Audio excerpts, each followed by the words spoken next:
Role. नमस्कार दर्शकों, मैं दिव्या सिंह और आज मेरे साथ हैं आचार्य दुर्ग नाम भूल जा रही हूँ मैं। आचार्य राम गोपाल। स्टार्ट। नमस्कार दर्शकों, मेरा नाम है दिव्या सिंह और आज हमारे साथ बैठे हुए आचार्य जी। आचार्य जी हमें बताएं कि मानव जीवन किस प्रकार हम अपना सफल बना सकते हैं। जैसा कि आप सब जानते हैं कि हमारे मानव जीवन के अंदर बहुत सारी कठिनाइयां आती हैं और हमारे शारीरिक रूप से कठिनाइयां आती हैं, धन को लेकर कठिनाइयां आती हैं। इन सभी प्रश्नों के जवाब आपको देंगे हमारे आचार्य जी। तो सर आप बताइए आगे कि किस प्रकार हम अपने जीवन को सफल बनाएं। मंगलम भगवान विष्णु मंगलम गरुणध्वजः मंगलम पुंडरीकाक्ष मंगलाय तनो हरि। नर जन्म मिला है तुम्हें यदि तो, आपका पूरा जितने प्रश्न है सब एक उसमें एक कविता में बता दे। अच्छा। नर जन्म मिला है तुम्हें यदि तो, कभी व्यर्थ इसे न गवाया करो। दुखियान के दुख में शामिल हो जहां तक कष्ट बटाया करो। अवधेश सदा रहे सज्जनों के संग, सज्जनों के संग शुभ कर्म में हाथ बटाया करो। और न सताया करो किसी को भी कभी, सभी प्राणियों पे दया लाया करो। अष्टादश पुराणेषु व्यासस्य वचनद्वयम् परोपकाराय पुण्याय पापाय परपीडनम्। और अगर रामचरितमानस लेते तो नर समान नहीं कवनिउ देहि, जीव चराचर जाचत जेहि।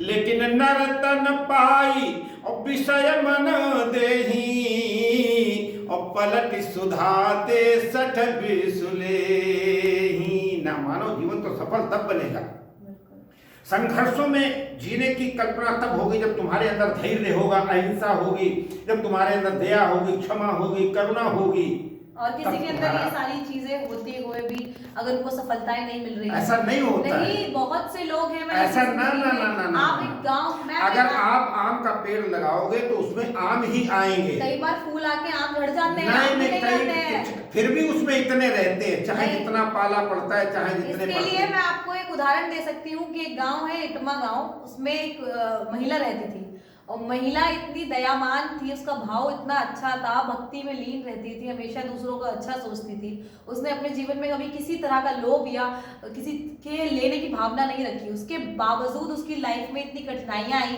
इतने परिश्रम आए और उसकी जो मृत्यु हुई वो बहुत कठिनगत तरीके से हुई कि वो खुद भी बयान नहीं कर सकती। तुम्हें कैसे पता लगा ये? मुझे कैसे पता लगा कि वो महिला इतनी अच्छी है?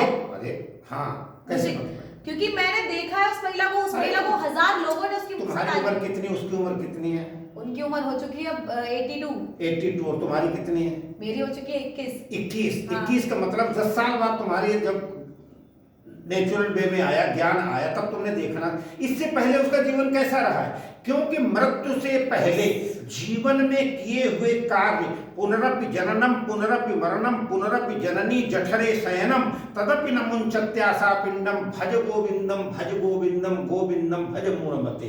जन्म से लेकर के उसने कहां कहां पाप किए, और कई लोग ऐसे होते हैं जो जन्म के पाप होते इसी जन्म में उन्हें भुगतना पड़ता है। तो आपको दिखाई पड़ता है जैसे राजा भर्तहरि, जैसे अपना श्रवण कुमार के माता पिता जो निरंतर वो करते थे, उनका पुत्र जो पिता को लेकर के और तीर्थ यात्रा करवा रहा था, उसको बहेलिये ने बाण मारा, राजा दशरथ ने बाण मारा और उसकी मृत्यु हो गई। आप क्या कहेंगे? उसने बहुत काम किए, बहुत माता पिता। तो एक मिनट, कुतर्क नहीं, तर्क होना चाहिए, कुतर्क नहीं होना चाहिए। जो शास्त्रों का जो कहते हैं ना, उसका तर्क होना चाहिए, कुतर्क नहीं।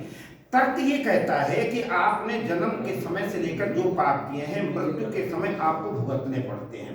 हमने देखा है बहुत बड़े बड़े डोंगरे जी महाराज बहुत बड़े कथावाचक थे, उनके समान कोई कथावाचक नहीं था। कथा करते रो पड़ते थे और इतना रोते, एक पैसा कभी नहीं लेते थे। लेकिन उनकी मृत्यु कैंसर से हुई, कथा करते करते खून की उल्टी हुई और स्टेज पे खत्म हो गए। आप कहोगे क्यों?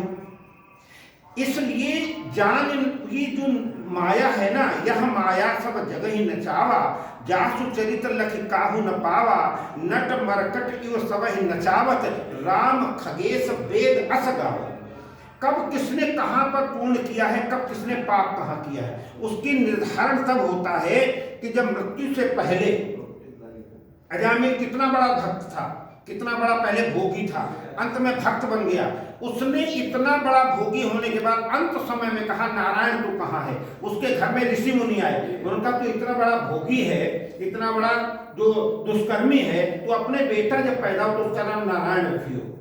उसने नारायण रखा, और जब उसकी मृत्यु होने लगी तो उसका नाम उसने कहा नारायण तू कहाँ। उसने बेटे को बुलाया, भगवान को नहीं बुलाया, लेकिन उसने कहा नारायण तुम कहाँ हो। और इतनी देर में नारायण आकर के परब्रह्म परमात्मा परमेश्वर स्वयं, यमराज के दूत नहीं आए, विष्णु के पास सदा उसको ले गए। आप क्या कहोगे।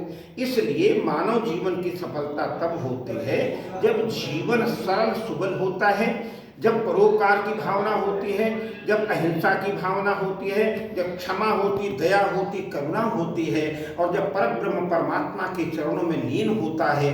लेकिन राम राघवेंद्र सरकार कितने तपस्वी थे, भगवान थे, उनको भी 14 वर्ष का वनवास भोगना पड़ा। क्यों भोगना पड़ा? क्योंकि उसके पीछे अंतर्निहित था रावण का वध। क्योंकि मेघनाथ को यह वरदान प्राप्त था कि जो 12 वर्ष तक ब्रह्मचारी रहेगा वही मेरा वध कर सकता है। और वो कौन थे? लक्ष्मण, जिन्होंने मेघनाथ का वध किया। वो कौन था? रावण। रावण का वध किसने किया?